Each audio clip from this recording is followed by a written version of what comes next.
Yayasan Terangi melalui program Paket 5 melakukan pemetaan partisipatif bersama dengan rekan-rekan Pokmaswas di dua kawasan, yaitu di TNP Laut Sawu dan di Raja Ampat.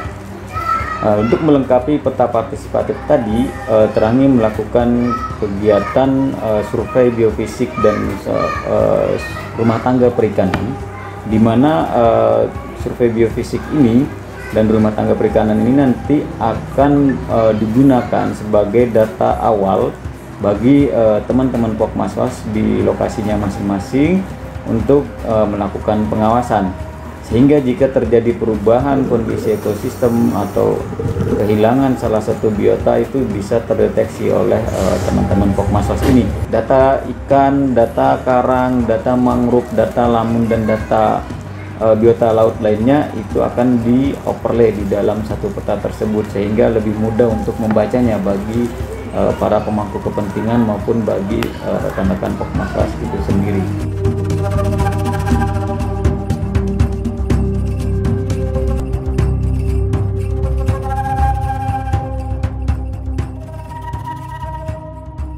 Tim terumbu karang mengambil data dapat menyimpulkan dari dua lokasi, yaitu Laut Sawu dan Raja Ampat. Laut Sawu secara kondisi terumbu karangnya memang lebih rendah dibandingkan dengan Raja Ampat, karena secara umum Laut Sawu ini masih di perairan Indian Ocean, jadi pengaruh berdampak terhadap kondisi terumbu karang karena sering terjadi coral bleaching, di samping faktor-faktor lain kalau seandainya pengawasannya tidak ketat. Kemudian di Raja Ampat memang jelas ini tidak berdampak dari lautan Indianya sedikit, dan jarang sekali ke laporan coral bleaching. Dengan adanya rehabilitasi akan dapat kita mempertahankan tempat asal produksi perikanan, bisa kita jaga, kemudian bisa dikelola juga menjadi tujuan objek wisata, karena masing-masing daerah memiliki ciri khas yang menarik bagi wisatawan.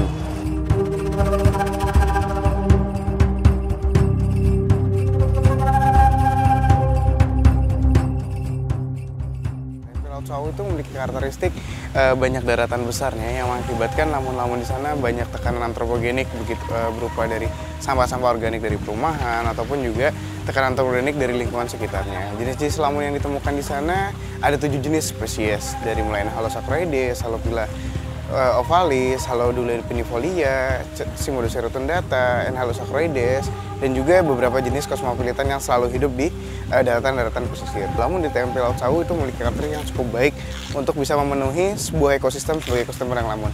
Berbicara Raja Ampat, ini yang sangat menarik. Raja Ampat memiliki pulau-pulau kecil yang tersebar di kawasannya.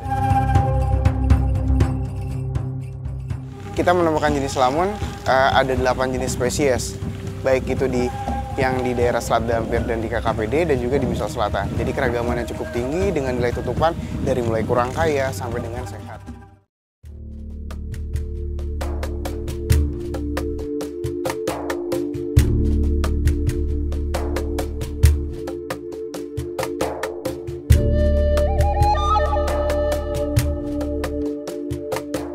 Untuk di TNP Laut Sawu, karakteristik mangrove-nya itu unik.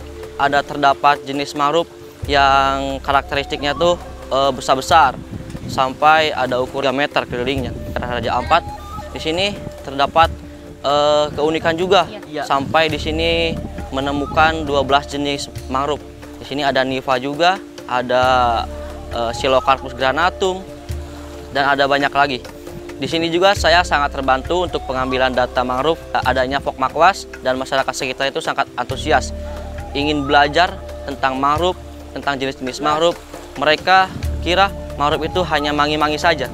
Ternyata di dalam mangrove itu ada beberapa jenis, dan itu pun bisa kami sharing ke Pokmaswas dan masyarakat untuk lebih mengenalkan mangrove dan lebih bisa menjaga ekosistem mangrove tersebut.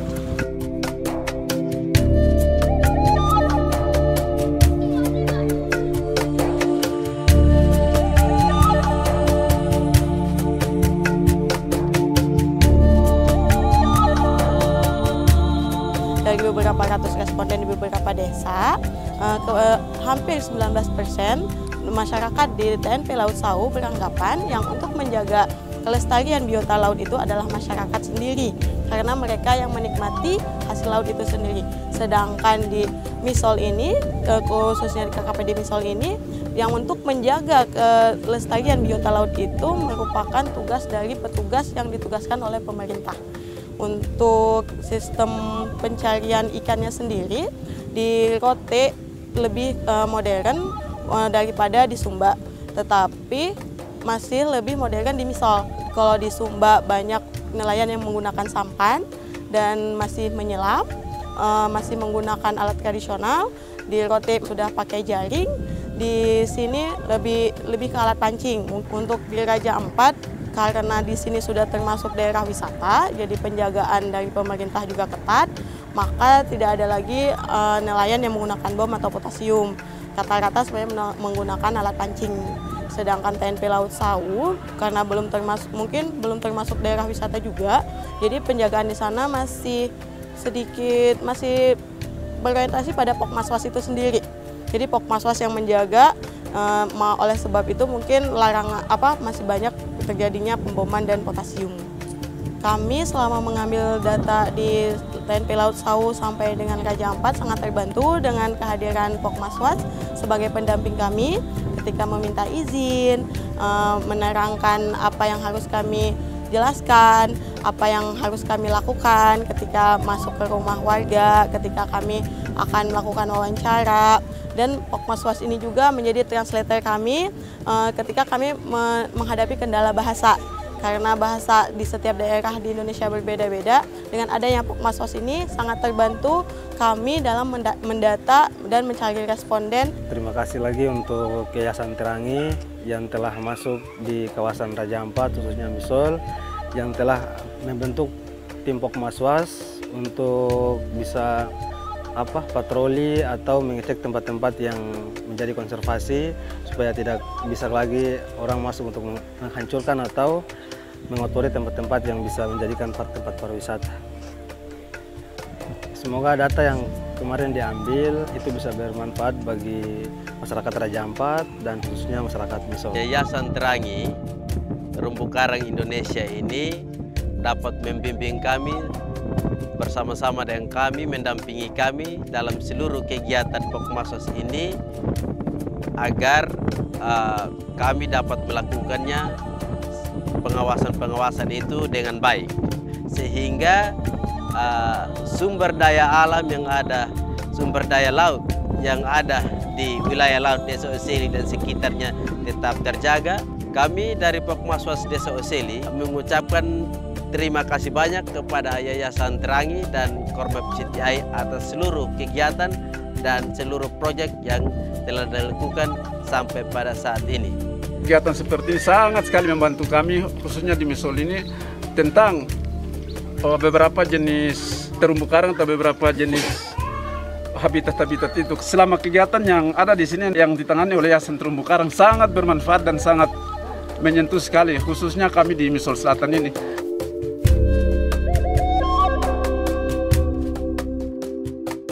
Salah satu keunggulan yang dilakukan oleh Yayasan Terangi adalah pengumpulan data dan informasi yang dibutuhkan terkait dengan pengawasan.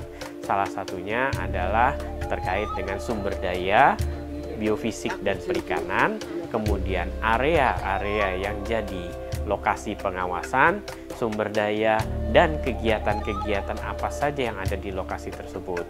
Nah, data dan informasi tersebut akan digunakan untuk membantu Pokmaswas, kelompok masyarakatnya sendiri. Yang pertama, untuk melakukan pengawasannya.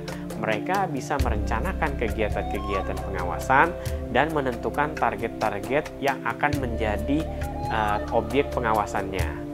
Yang kedua, data tersebut dapat digunakan oleh pengelola kawasan konservasi untuk mengetahui seberapa besar area mereka yang dapat diawasi oleh Pokmaswas sehingga mengurangi beban pekerjaan dan meningkatkan status FIK.